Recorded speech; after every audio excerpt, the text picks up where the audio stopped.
রাজধানীর মোহাম্মদপুর এলাকা থেকে নিখোঁজ ১১ বছর বয়সী শিশু আরাবী ইসলাম সুবা উদ্ধারের পর চাঞ্চল্যকর তথ্য দিয়েছে। সুবা জানায় ২ বছর আগে টিকটকে পরিচয় হওয়া এক ছেলের সঙ্গে সে পালিয়ে এসেছে। বাসায় ভালো লাগে না, তাই পরিবার ছেড়ে ওই ছেলের সঙ্গে পালিয়েছে। মঙ্গলবার পুলিশের সহায়তায় র‍্যাব ৫ জয়পুরহাট ক্যাম্পের সদস্যরা নওগাঁ থেকে তাকে উদ্ধার করে। এই বিষয়ে সুবার সঙ্গে কথা হলে সে জানায় নিজ ইচ্ছায় সে এসেছে।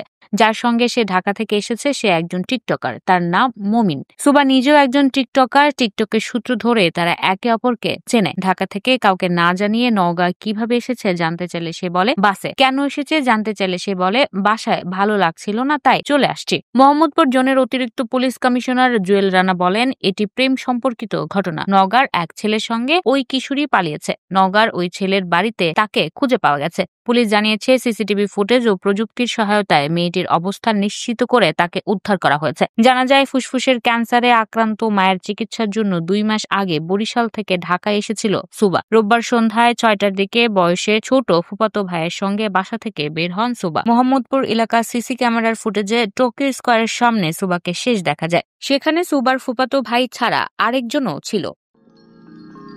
You are watching Raj TV, Jagorone, Bangladesh. Please subscribe our channel.